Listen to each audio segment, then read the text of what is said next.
Oi, família.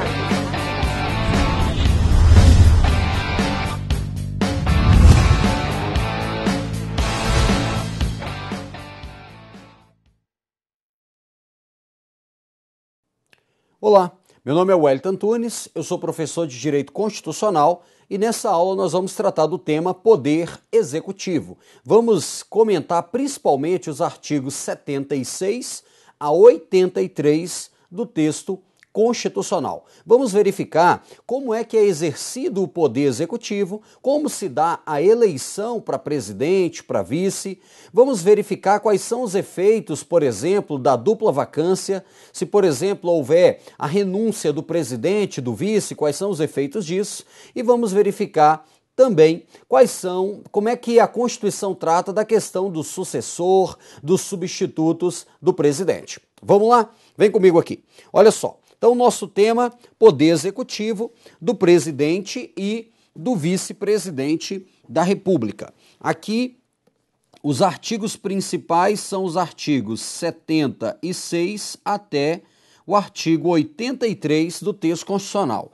Deixo aqui meu e-mail, caso queira tirar alguma dúvida, fazer algum comentário, alguma ponderação, eu estou à sua disposição.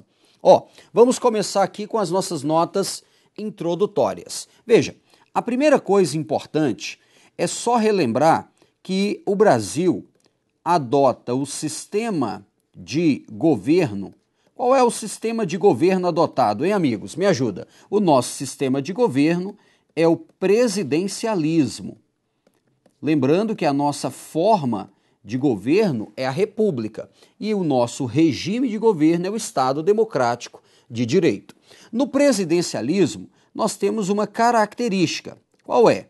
O presidente da República, ele centraliza em si a chefia de Estado, por meio da qual ele exerce funções representando a República Federativa do Brasil, em especial no âmbito internacional, também a chefia da administração pública federal e também a chefia de governo, representando os interesses da União.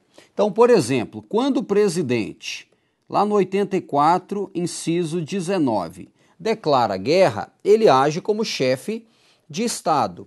Quando, por exemplo, o presidente, no 84.6, edita um decreto autônomo para organizar a administração federal, ele age como chefe da administração federal. Quando, por exemplo, o presidente, no 84.4, no 84.5, veta um projeto de lei, ele age como chefe de governo. Há autores que não diferenciam chefia da administração de chefia de governo. O que a gente vê? A gente vê que no presidencialismo, o presidente está no centro das atenções. Deixa eu só melhorar esse A aqui. Pronto. Segunda informação importante. Já que o presidente está no centro, o que nós temos? O artigo 76 diz que o poder executivo é exercido pelo presidente da República. Então, o poder executivo federal, que é o que vai nos interessar aqui, ele é exercido por quem? Pelo presidente da República. E a doutrina diz, em virtude do sistema presidencialista que adotamos, nós temos o quê? Um exercício monocrático. Exercício monocrático. Monocrático significa apenas um no poder. Exercício singular. O poder executivo não é exercido pelo presidente e vice, presidente e ministros de Estado. O exercício é monocrático, é o presidente da República quem exerce. Agora, uma questão importante. Quando você faz a leitura do artigo 76, ele fala do verbo auxiliado. Então, diferencie o verbo exercer do verbo auxiliar. Ele é auxiliado pelos ministros de Estado.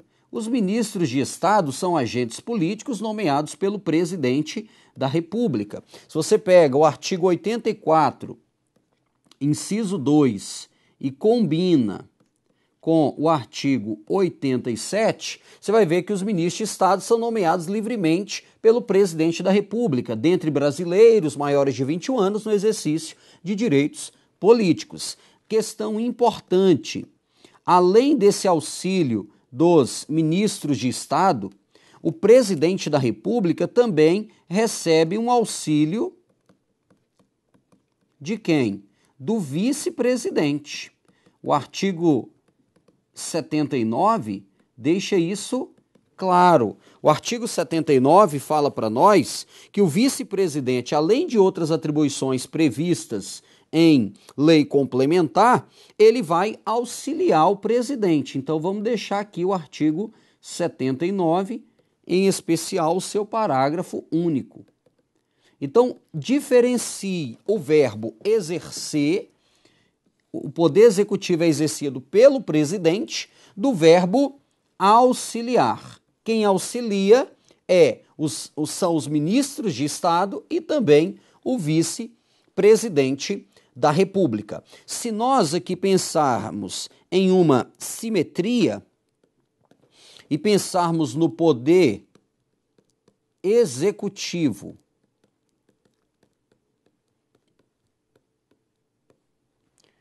estadual, distrital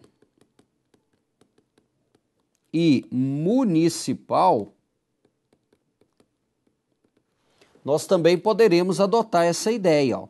Aqui vai ser quem? O governador, o qual será auxiliado pelos secretários de Estado. No DF nós temos também o governador, também auxiliado pelos secretários distritais, e no âmbito do município nós temos quem? O prefeito, o qual é auxiliado também pelos secretários municipais.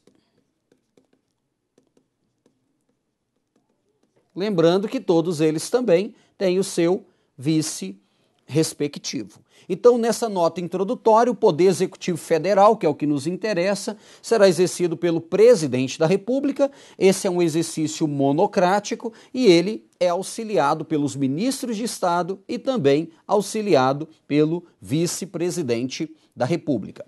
O Presidente da República, ele é eleito. Veja que quando a gente pega o artigo 1º da nossa Constituição, primeiro cabeça, diz que a nossa forma de governo é a forma republicana. A república é a nossa forma de governo. Ora, se a república é a nossa forma de governo, a forma de governo vai nos indicar como o governante chega ao poder e quais são as consequências disso. Uma das características essenciais da forma republicana é a eletividade. O presidente da República, ele é eleito. O presidente é eleito. As regras aqui estão principalmente no artigo 77. Se você pegar o artigo 77, principalmente você vai encontrar essas disposições. Eu vou colocar aqui 77 a 82. Lembrando que você tem que ler tudo do 76 ao 83 dentro dessa aula. Ó, primeira coisa, o presidente da República, ele é eleito. A Constituição fala de um primeiro turno. Esse primeiro turno acontecerá no primeiro domingo de outubro. Primeiro domingo de outubro do ano anterior às eleições. Então, primeiro domingo de outubro do ano anterior às eleições. A Constituição Federal diz que será eleito quem? O candidato que, registrado por partido político, obtiver o quê? a maioria absoluta dos votos.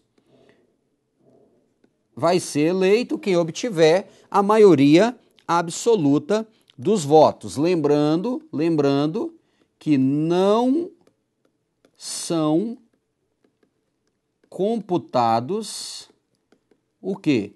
Os votos brancos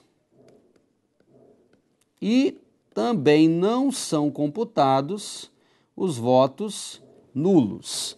Então, na verdade, o que interessa são os chamados votos válidos. Então, o que interessa, na verdade, são os votos válidos, ou seja, os votos totais menos votos brancos e nulos. Lembrando que para ser presidente da República, o artigo 12, parágrafo 3º, inciso 1, diz que tem que ser brasileiro o quê?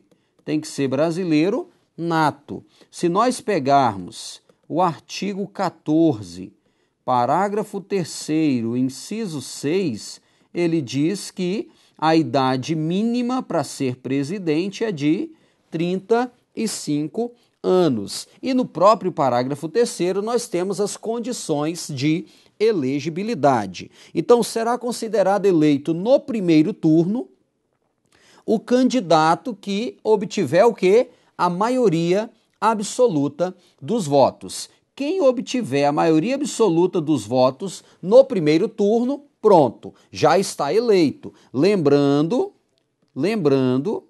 que a eleição do presidente importa a eleição do vice. Não há eleição separada.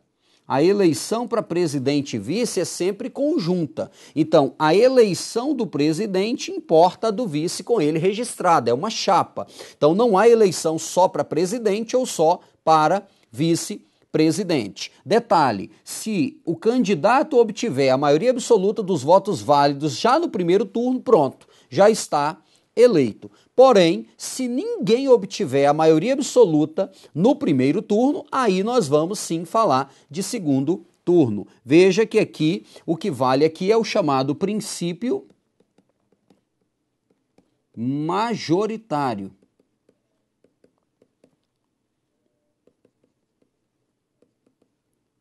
Princípio majoritário. Princípio majoritário aqui por maioria absoluta e com possibilidade de 2 turnos. Princípio majoritário, ou seja, é eleito quem obtiver a maioria dos votos, a maioria absoluta, não computados os votos brancos e nulos. Detalhe, nós vamos falar do segundo turno, mas antes, uma notinha. Primeiro, somente vai falar de segundo turno se ninguém obtiver a maioria absoluta dos votos no primeiro turno. Questão importante, ninguém alcançou a maioria absoluta no primeiro turno. Vamos ter segundo turno. Sim, quem vai para o segundo turno? Os 2 mais votados. Os 2 mais votados. Porém, se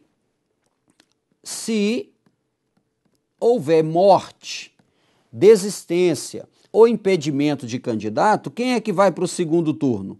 Vai para o segundo turno aquele terceiro mais votado. Se houver empate, o mais idoso. Mas antes, deixa eu colocar aqui, ó. Somente haverá segundo turno, vírgula, se nenhum candidato alcançar a maioria absoluta no primeiro turno. Isso é importante porque muitas pessoas falam assim, a eleição para presidente é em 2 turnos. Não necessariamente. Somente haverá, se não alcançada a maioria absoluta no primeiro. Vamos falar então do segundo turno. Segundo turno, se houver, vai ser quando? Vai ser no último domingo de outubro do ano anterior ao término do mandato. Então, o segundo turno vai ser quando? Se houver no último domingo de outubro. Quem vai para o segundo turno? Vão para o segundo turno os dois candidatos mais votados no primeiro. Como eu disse, se houver entre o primeiro e o segundo turno morte, desistência ou impedimento, chama-se o terceiro. Se houver empate quanto ao segundo que vai para quanto ao candidato que vai para o segundo turno, aí a Constituição diz que vai para o segundo turno o mais idoso, o mais votado, e se houver empate quanto ao outro candidato, o mais idoso. Lembrando, vai ser eleito quem? Eleito a mesma ideia, quem obtiver a maioria dos votos válidos. O que são votos válidos? São os votos, voltando aqui, são os votos totais menos brancos e nulo. Quem é que vai ser eleito, então? O que obtiver a maioria dos votos válidos. Lembrando sempre que a eleição do presidente importa do vice com ele registrado. É uma chapa e os dois são sempre eleitos conjuntamente. Detalhe, foi eleito o presidente. O presidente está aqui, foi eleito. Vamos colocar aqui, C, para a gente fechar. O presidente foi eleito? Foi. Vai tomar posse quando? No dia 1º de janeiro. Lembrando que o mandato termina e começa no mesmo dia, 1º de janeiro. O artigo 82 diz que o mandato vai ter início no dia 1º de janeiro do ano anterior. Lembrando que, ao tomar posse, o artigo 78 diz que o presidente vai ter que fazer o compromisso de posse. Esse compromisso de posse, aquele compromisso de manter, defender, cumprir a Constituição, observar o bem geral do povo e tal, esse compromisso dá-se aonde? Em uma sessão do Congresso Nacional. Só que veja, sessão do Congresso Nacional. O Congresso Nacional, no dia 1º de janeiro, está de recesso. Por quê? O Congresso Nacional, pelo artigo 57, trabalha de 2/2 até 17/7 e 1º/8 até 22/12. Perceba, o Congresso no dia 1º de janeiro está de recesso, recesso parlamentar.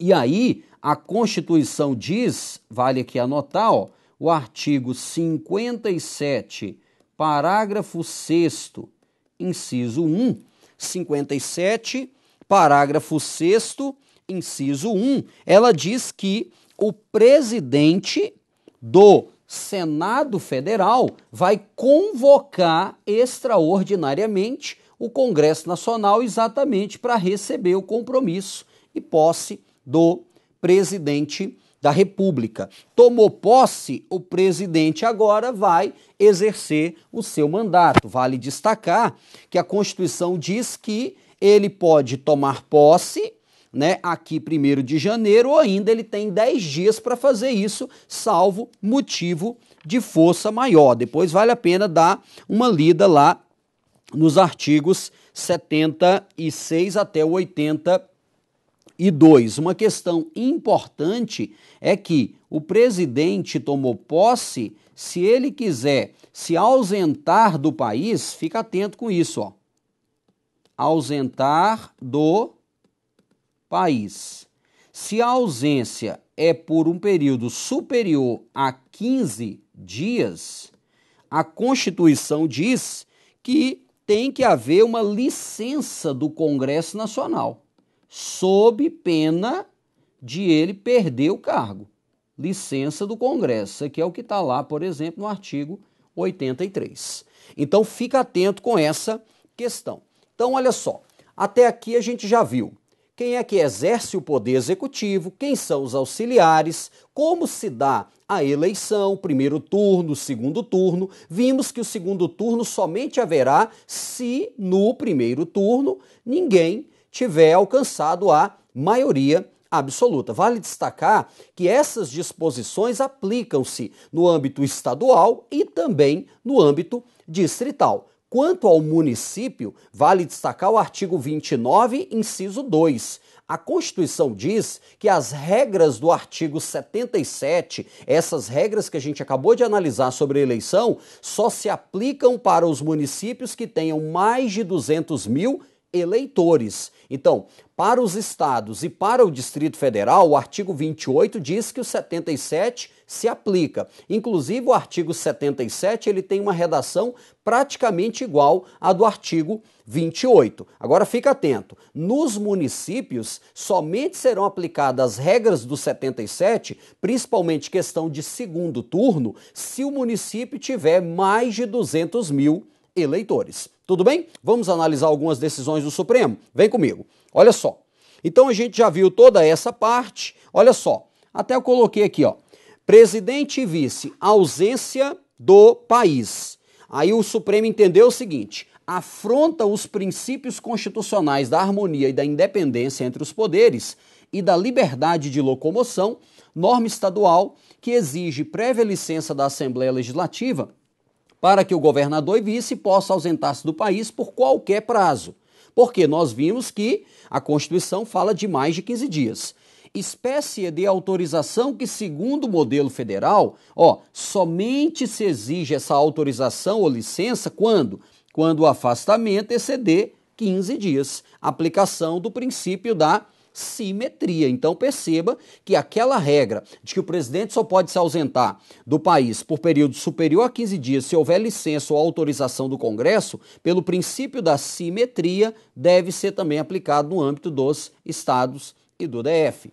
Continua comigo. Uma outra questão importante: aplicabilidade aos estados das notas quanto à eleição para presidente da República. Na realidade, tal como precedentemente acentuado, os Estados-membros acham-se vinculados em função de expressa determinação constitucional inscrita no artigo 28 caput in fine da Constituição a um modelo subordinante do 77. Então veja, as regras do 77 alcançam os estados, que se aplica, no entanto, por força dessa cláusula de extensão apenas às eleições ordinárias e populares realizadas para a seleção de governador e vice-governador de estado. Então perceba que os estados-membros devem obedecer às regras do 77.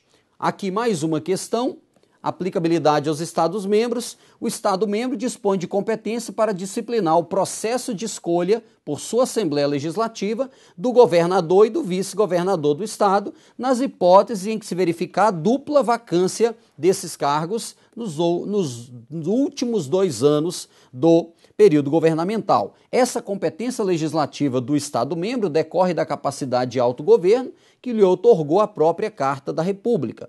As condições de elegibilidade, as hipóteses de inelegibilidade, inclusive aquelas decorrentes de legislação complementar, aplicam-se de pleno direito, independentemente de sua expressa previsão na lei local. A eleição indireta para governador e vice, realizada pela Assembleia Legislativa, em caso de dupla vacância desses cargos nos últimos 2 anos do período governamental. Porque nós sabemos, veja bem, nós até vamos fazer um comentário aqui sobre isso, nós sabemos que o voto é direto. Então, em regra, a eleição é direta. O povo, cidadão, escolhe diretamente o governador, o prefeito, o presidente da República. Porém, a Constituição traz uma exceção, que é: se houver dupla vacância, por exemplo, do cargo de governador e vice nos 2 últimos anos do mandato, aí aplicar-se-á a eleição indireta. Aí a Assembleia Legislativa é que vai escolher o novo governador e vice. Isso também no âmbito federal. Caso haja dupla vacância, presidente e vice,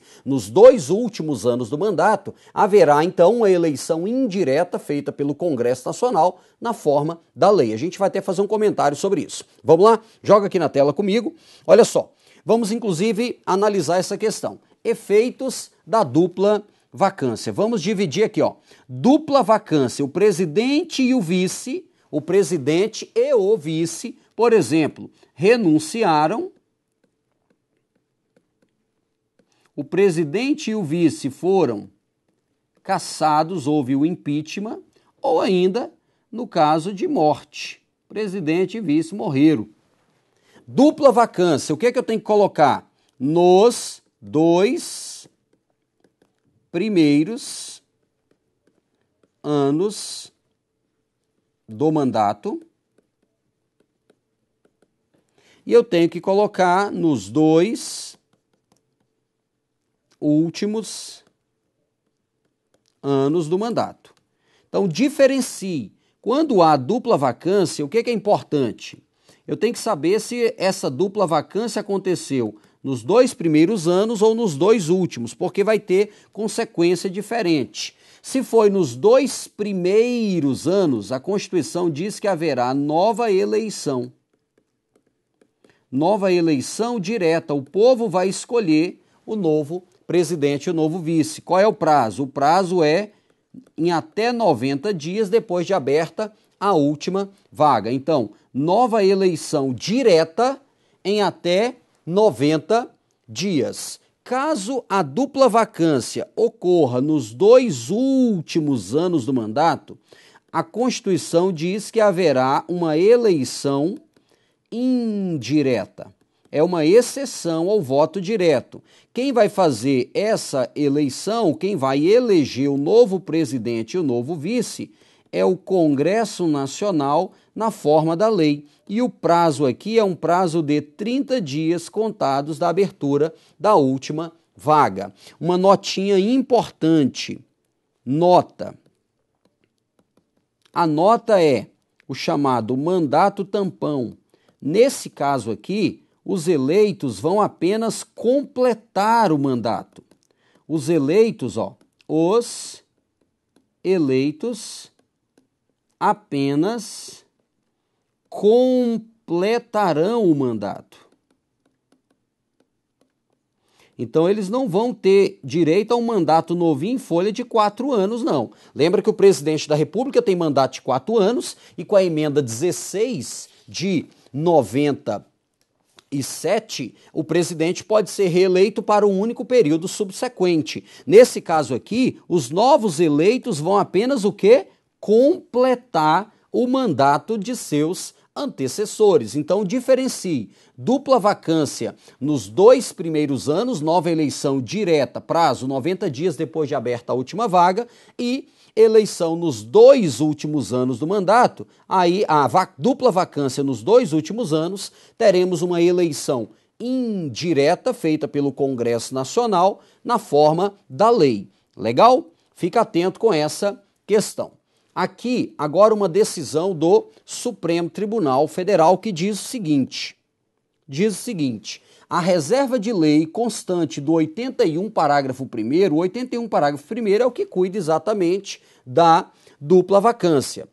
Essa reserva de lei é nítida e especialíssima exceção ao cânone do exercício direto do sufrágio. Diz respeito tão só ao regime de dupla vacância dos cargos de presidente e vice da República e, como tal, é da óbvia competência da União legislar sobre aquilo ali. Considerado o desenho federativo e a inaplicabilidade do princípio da simetria ao caso, compete aos Estados-membros definir e regulamentar o quê? As normas de substituição de governador e vice, de modo que quando, como na espécie, tenha o Constituinte Estadual reproduzido o preceito da Constituição Federal, a reserva de lei não pode deixar de se referir à competência do próprio ente federado. O que o Supremo está dizendo aqui? Veja, o 81, parágrafo 1º, joga aqui na tela comigo. O 81, parágrafo 1º, ele diz o quê? Que se houver a dupla vacância nos 2 últimos anos do mandato, o Congresso Nacional, na forma da lei, vai eleger novo presidente e vice para completar o mandato de seus antecessores. É na forma da lei, então aí nós temos uma norma de eficácia limitada e essa lei, no âmbito federal, é uma lei de competência privativa da União. Porém, no âmbito estadual, quem vai elaborar essa lei é o próprio Estado. No âmbito do DF, o próprio Distrito Federal. Não é uma lei nacional que vai regular isso em todo o território. Cada ente federativo vai regular como se dará essa eleição indireta no seu âmbito de atuação. Tudo bem? Legal? Vamos continuar aqui? Vem comigo. Agora, nós vamos analisar, para a gente fechar, a questão de sucessor e substitutos do presidente. Primeira coisa, falou de sucessor é porque houve vacância. O cargo de presidente está vago. Lembrando que pode haver vacância no caso de morte, no caso de renúncia, ou ainda no caso de cassação de mandato, de impeachment. Beleza. Falou de sucessor, eu estou dizendo, houve uma vacância. Quem é o sucessor do presidente? É o vice-presidente. O sucessor do presidente é o vice. E o vice assume a presidência. Agora, falou de substitutos. Primeira coisa, houve um impedimento do presidente. O presidente está impedido. Por exemplo, o presidente tirou uma licença para tratar da saúde, o presidente tirou férias. Veja que é um afastamento temporário. Enquanto que a vacância é um afastamento definitivo, o impedimento é um afastamento temporário. A Constituição, ela fala de duas espécies de substitutos.